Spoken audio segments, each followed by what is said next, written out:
Good evening, and welcome to Release Your Wings. Tonight our topic's pretty interesting. It's what's really important in life. I'm Dan Bagley, and I'm going to be talking with and interviewing Shireen Chada in this segment. So, is there a meaning to life, or is it kind of a process? What's really important here? I could just go at it with what is important to me. I don't want to presume that the same thing is important to everyone else. For me, that I have an aim in my spiritual path, that every day that I am making progress towards that aim. So both the things, that I have an aim and I'm making progress towards the aim. And to be able to make progress towards the aim, I feel I need a few qualities to be able to do that.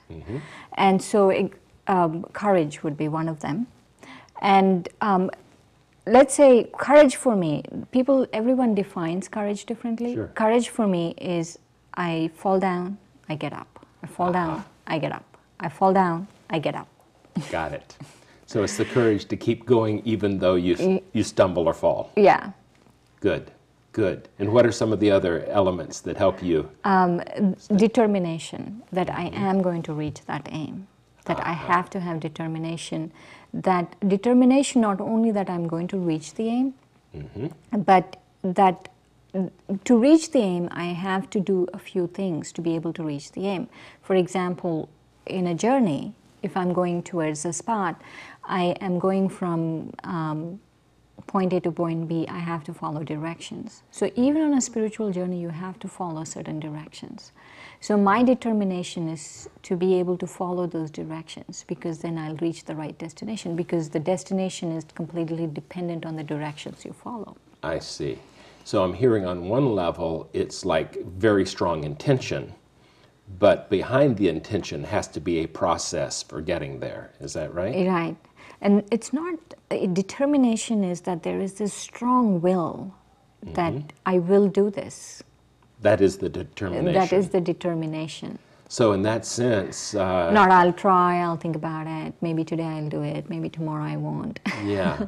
So this willpower is based on this very strong, somewhere I read, willpower comes from want power of sorts, that if I want this, for you, it's this connection with the divine, with infinity of source. And in that is my determination to keep going in the courage. Is there anything else that goes with that? I feel there's a third quality that goes with it, and that's tolerance.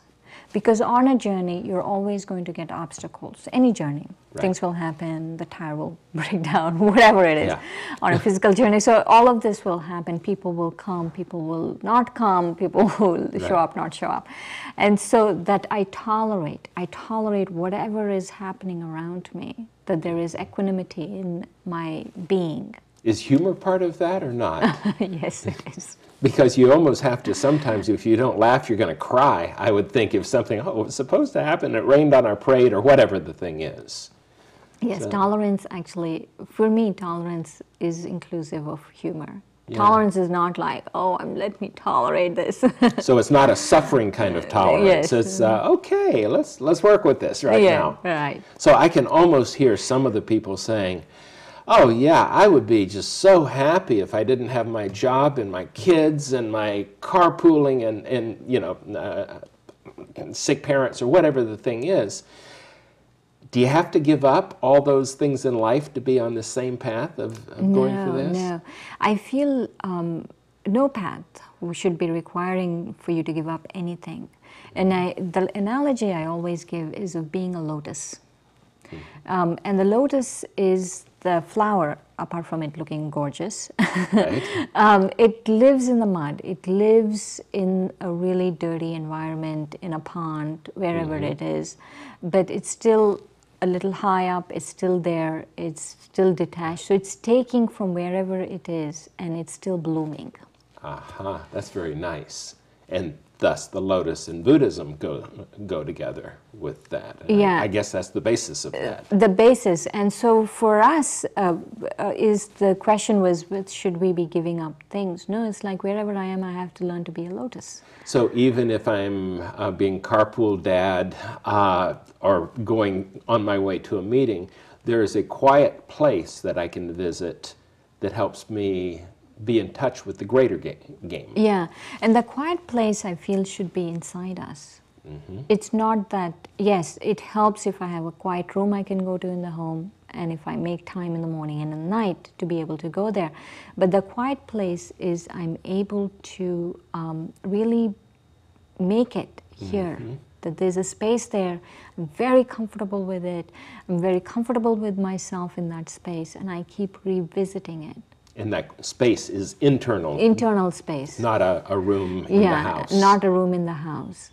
So, a room in the house helps, but if it's not sure. there, that even if I have to go into the bathroom to do it, then I have to be able to do it inside. Well, that raises the question for me then, the role of ritual in getting to where you want to be. Is that important to have a particular time where you get quiet each day?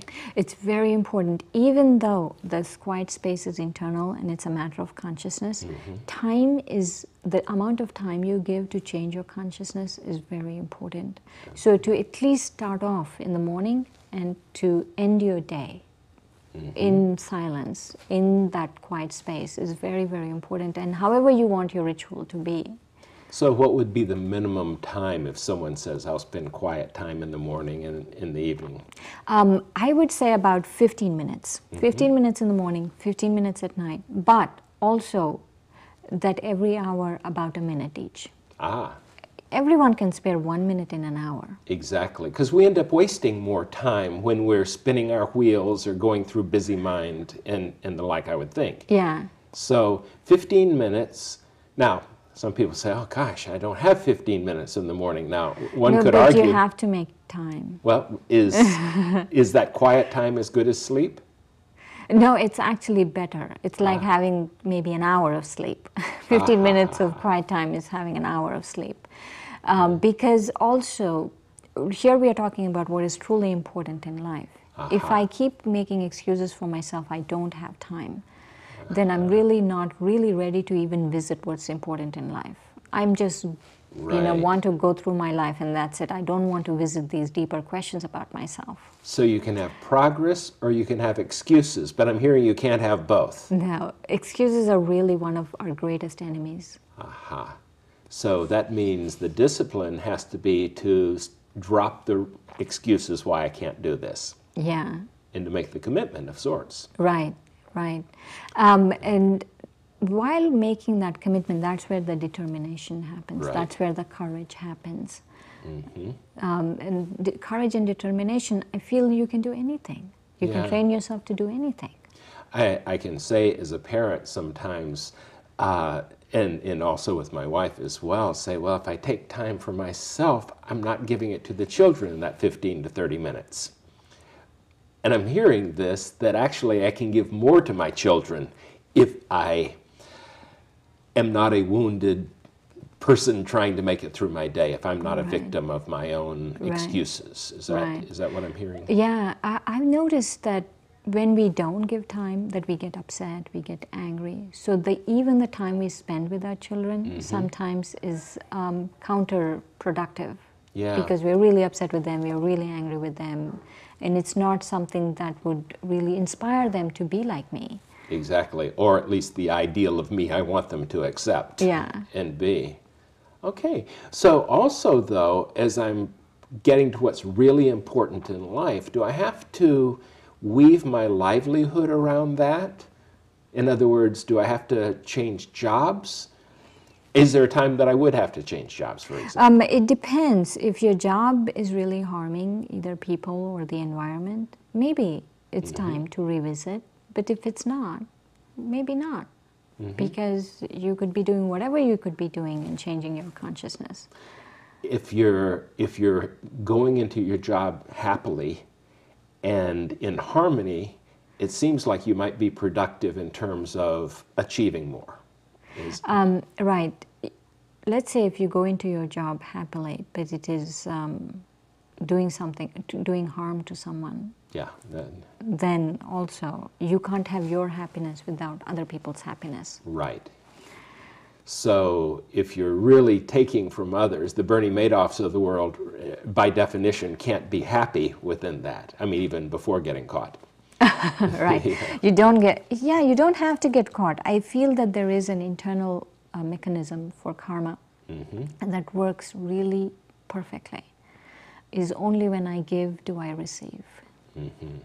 And no one needs to be looking at you, no one needs to be keeping an account of what you're doing. You know. Yeah, so by giving we receive, by forgiving we get forgiveness, by respecting we get respect. So all of these things are almost reciprocal, if not in the moment, in the bigger picture. In the bigger picture, yes, and also in my own happiness. Yeah. You know, that I will, if I work it out in a way that I will be able to get respect. I will have respect for myself. What's the role of love, unconditional love, in this, what's most important? The role of love, I feel, is the being that I have to be love. And that I don't, and also that love is an intrinsic quality of the soul. So I have to be what I am actually. So I started off this way and some of the other interference might be getting in the way, but that's who I really am. Right, that's who I really am. And also the other thing is that when on the journey, then I have expectations from people, I have judgment from people, I have judgment of people, or all of those things, then I'm not able to, I feel tolerance is a form of love. Yes, but that not I'm the able suffering tolerance. Yes, but the tolerance that I was talking about, that I'm able to give under all conditions. Right. And so when I'm able to give under all conditions and that I'm able to love, then only will I be able to go towards my destination, my aim. So what I'm hearing on here is what's most important of all things is who we become in the process of doing all these other things. Is that sort of the accurate piece? Right, or regaining what I originally was. Yeah, we started off, I got it. So now it's not who we become, it's realizing who we are and easing into that. Right, that there's divinity within me. Yeah. And that I'm reclaiming that divinity. Which the unconditional love of self gets to be really interesting there, because that is loving God of sorts. The divinity that I receive from God is what I'm hearing you say. Right, is that right? Right. And so within that, loving self isn't an ego thing so much as it's an acceptance that I am part of all good things and all good things are part of me. That's a nice way to go through life. Yeah, you know, one thing though, that like I started off with saying that I cannot presume that this is important for everyone. Right.